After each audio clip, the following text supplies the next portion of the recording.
Ko'pchilik obunachilarimiz 3 xonali, 4 xonali uylarni so'rashadi. Nimaga bilasizlarmi?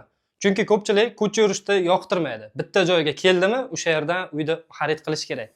Bugun sizlarga ko'rsatmoqchi bo'lgan uyim 3-etajda 4 xonali uy bo'ladi. Obzorni birgalikda ko'ramiz.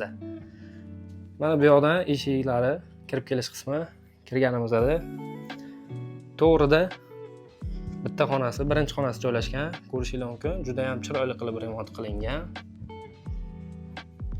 Videoda ko'rib turgan ushbu hamma texnikalar qoladi. Tepada konditsionerlar o'rnatilgan, mebellari bor. Xo'p, bu yoqdan chapga burilganimizda spalnisi. Ko'rishingiz mumkin, spalnilari ham chiroyli qilib remont qilingan. Bu yoqda avtomatik kir mashinalari bor, aristonlari o'rnatilgan. Bu yoq esa bolalarimiz uchun detskiy uychamiz. Bu yoqda sanuzellarimiz joylashgan.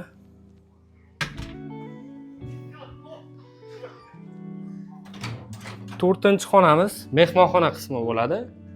Mehmonxonada balkon qismini o'rtasini bo'lganlarda mehmonxonani katta, keng mehmonxona qilib qo'yilgan.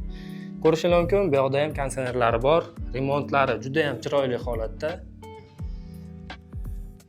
Gilamlariga ham bitta e'tibor qaratasizlar. Ajoyib bo'lgan gilamlari ham. Mehmonxonamizdan chiqqanimizda bu yoqda hojatxona joylashgan. Hojatxonalarni ham remontlarini ko'rishingiz mumkin, juda ham chiroyli qilingan. Bu yoq esa oshxona qismimiz. Oshxonani ham qizil qilib mebellar bilan jihozlangan ekan, ko'rishingiz mumkin. Xolodilniklari bu yoqda joylashgan.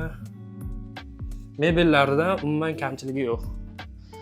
Uyimizni narxini egalari 700 million deb turishgan joyda sizlar obunachilarimiz uchun 650 millionga uyimizni narxini tushirdik. Eslatib o'taman, uyimiz 4 xonali, 3-etajda joylashgan, juda ham zo'r, idealniy joyda joylashgan, o'rta qator, chetga tarsovoy joylar emas. Lokatsiyasi ham juda ham qulay joyda joylashgan. Shahar solig'idan to'g'ri ko'chada kirganingizda yonida bog'cha bor, To'mares yangi magazin ochilgan orqa tomonida.